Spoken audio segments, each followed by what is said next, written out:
Chapitre 1.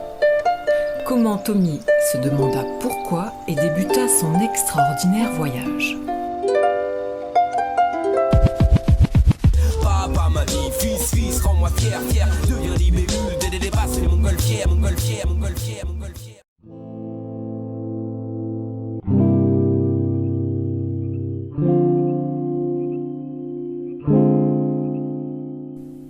Une douce brise caressait les nuages blancs sur le fond bleu du ciel.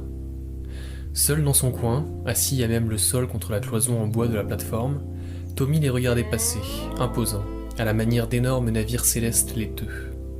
Rêveur, il se laissait porter par l'oisiveté, profitait de sentir l'air frais sur son visage et pensait mélancoliquement à ce que serait la vie s'il restait comme cela, à demi allongé sur une nacelle crasseuse d'une machine volante d'où la terre n'était même pas visible.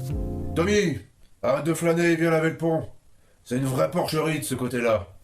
Tandis que ses imaginations s'écroulaient lentement, tel un château de cartes au ralenti, péniblement, il se leva et alla chercher le balai dans un placard en bois. Et bouge-toi un peu, Tom. À trop regarder les oiseaux, tu oublies de faire correctement ton boulot. Pressant très légèrement l'allure, balai en main, il se dirigea vers son père, Yannick, qui lui hurlait dessus depuis un moment. Mais pourquoi tu viens me voir? Tu vois pas où il faut balayer? T'es obligé de me demander ce que tu dois faire? Empoté, va. Tommy regarda une dernière fois le ciel si bleu et, sans plaisir, voire à regret, se mit à scruter le sol tout en balayant, à la recherche des poussières et de leurs avatars. Sur le pont, son père remuait les bûches enflammées à l'aide d'un pic en fer, tandis que Clément, l'aîné, actionnait à lui tout seul l'énorme soufflet afin d'oxygéner le feu. De grosses larmes de sueur gouttaient le long de son torse musclé, tendu à l'effort qu'à la chaleur insoutenable dégagée par le brasier. Alexis, son second grand frère, attendait impatiemment, peut-être anxieusement, la nouvelle livraison de bois qui tardait à venir. Il faut dire que la nuit n'avait pas été de tout repos. Une forte tempête s'était défoulée, rabattant l'âtre, l'éteignant presque. Yannick avait réussi à sauver la situation, mais le stock de bûches était vide. Pendant ce temps-là, Sarah, la grande sœur mystérieuse, car un conte sans grande sœur mystérieuse n'est pas vraiment un conte, était à l'étage du dessus en train d'aider les cuisiniers à préparer la nourriture pour les habitants de la montgolfière. En effet, seule femme dans une famille de mâles, elle était jugée dispensable, voire impropre au travail dur, donc masculin, que représentait l'entretien du feu. Après tout, cuisiner lui convenait tellement mieux. Et puis, les cuisiniers qui étaient sans cesse en sous-effectif ne pouvaient qu'apprécier cette main-d'œuvre supplémentaire. Si ce travail convenait à Sarah, à vrai dire, tout le monde s'en fichait un peu. Peut-être même Sarah la première. Les bûches sont arrivées. Tommy, va aider Alexis à décharger la cargaison. Le concerné s'exécuta et alla prêter main forte à son frère qui transvasait déjà les bûches du treuil à la réserve. Et alors qu'il tenait une grosse bûche dans les mains, une vision lui vint soudainement. Parce qu'il faut savoir que les visions ne se commandent pas et que, par conséquent, elles viennent et repartent, que vous ayez une grosse bûche dans les mains ou non. Il leva les yeux au ciel. Par un mécanisme inconnu de l'intelligence humaine, le bleu céleste pénétra dans une zone spécifique de son cerveau, attisant en lui une envie. En fait, c'était plus que cela. C'était beaucoup plus que cela. Un désir passionné qui le rongeait et le fascinait, tout au fond de son petit être.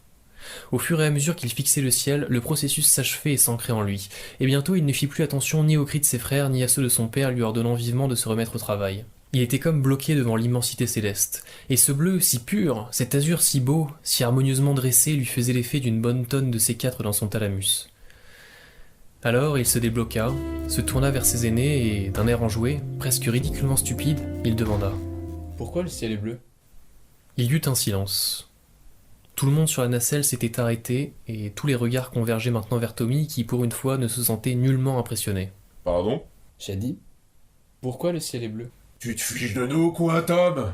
C'est vrai ça, qu'est-ce qui te prend? Non, je veux juste savoir pourquoi le ciel est bleu. Où est le mal? C'est qu'on a un peu autre chose à faire que de se poser des questions existentielles. Donc tu ne sais pas. Allez, remets-toi au travail, Tom. Le feu n'attend pas. Et vous ne vous êtes jamais posé la question? À vrai dire, on s'en fiche totalement, comme te l'a fait remarquer Alexis. Eh bien je pense que vous avez tort. Bon, on va faire simplement. C'est vraiment ce que tu veux, Tom? Savoir pourquoi le ciel est bleu? Oui, c'est vraiment ce que je veux. Alors vas-y, Comment? tu as bien compris. Vas-y, va-t'en. Va aller poser ta question et surtout ne reviens que quand tu auras ta réponse. Je ne veux pas te voir plus longtemps ici. De toute manière, tu ne fais que rêvasser et être maladroit. Ça nous fera des vacances. Il y eut un temps de silence, car il faut bien cristalliser la tension dramatique. Les frères étaient à cran, mais Tommy, lui, n'était que sérénité et confiance, et c'est sans hésitation qu'il retourna dans la chambre, rassembla ses affaires dans un baluchon et se dirigea vers l'échelle conduisant à l'étage du dessus. Au revoir furent ses dernières paroles avant de monter.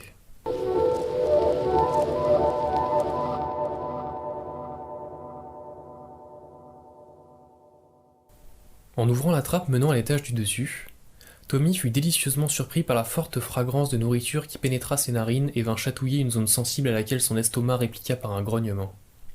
En jetant un œil autour de lui, il découvrit les cuisines de la montgolfière. Il y avait, comme sur son étage natal, des compartiments aux extrémités de la nacelle qui accueillaient dortoirs, salles de bain et toilettes. La pièce centrale, qui occupait la majeure partie de l'espace, était aménagée de sorte que les plaques de cuisson et les fours soient au centre, tandis qu'éviers et ustensiles de cuisine prenaient place sur les côtés. Au milieu de cette grande salle s'affairaient 2 femmes en tablier blanc, apparemment imperturbables. « Tommy !» Il se retourna et reconnut Sarah, elle aussi en tablier de cuisine, arborant une mine interrogative. « Qu'est-ce que tu fais là? Papa t'a envoyé?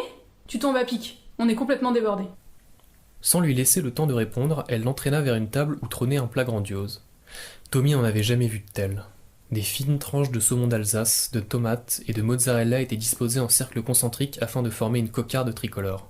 Le tout sur un plat d'argent poli. Sarah le recouvrit d'un couvercle de la même matière en forme de demi-sphère et le tendit à Tommy. « Tiens, apporte ça jusqu'au treuil pendant que je prépare nos repas. Et fais bien attention surtout à ne pas le renverser. C'est un plat demandant un travail long et minutieux. » Appliqué, Tommy le prit à 2 mains et se dirigea vers une petite ouverture en bois. Il ouvrit la trappe et posa le plat sur la plateforme.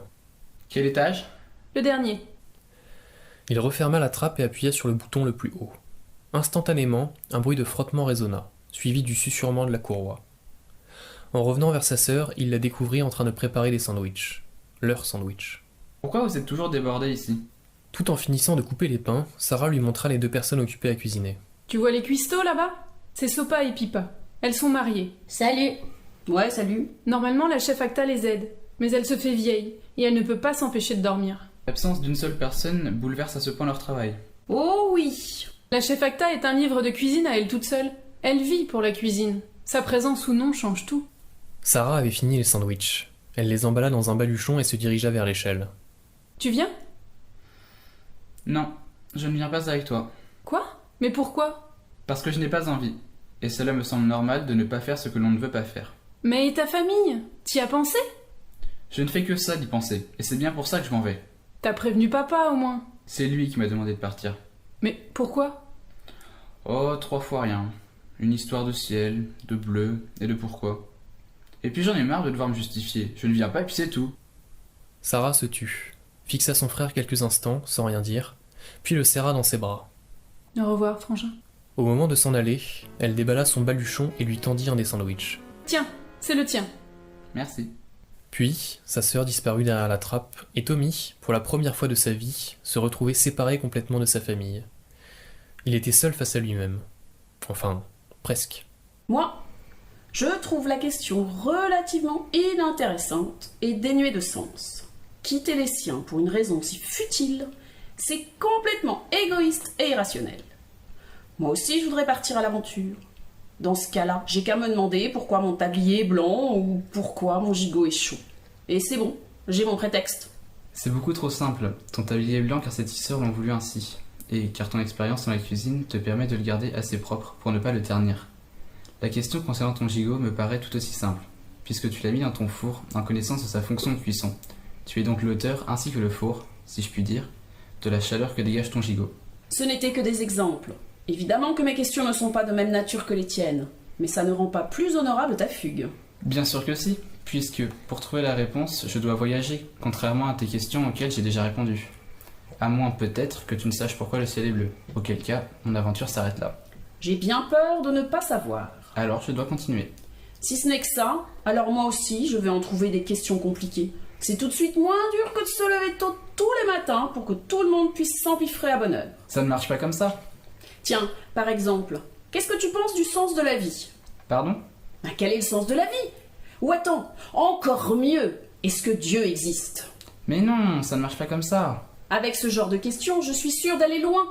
Plus loin encore que toi et ta question ridicule. Mais je ne l'ai pas choisi, c'est la question qui est venue à moi. Oh ben ça, je peux bien le prétendre aussi, regarde. Alors, soudainement, Sopa ferma les yeux et leva la tête vers le ciel. Oh, voilà, j'ai une vision. Je dois partir pour aller comprendre pourquoi les cochons sont roses. C'est pas drôle. Moi, je trouve ça hilarant. Si je vous le dis que j'ai eu une vision, vous pouvez bien me croire, non? Mais moi aussi, j'en ai eu une de vision. Arrête de te moquer de lui, tu vois bien que ce n'est encore qu'un gosse avec plein d'étoiles dans les yeux. C'était Pipa qui intervenait. Bah et alors? Toi, tu as déjà été gosse. C'est fini maintenant, tu es adulte. Tu ne peux plus te permettre d'avoir des visions, de te poser des questions existentielles toutes candides et de partir dans des quêtes de contes pour enfants. Mais c'est pas drôle. Moi aussi, j'aurais voulu avoir une vision et partir.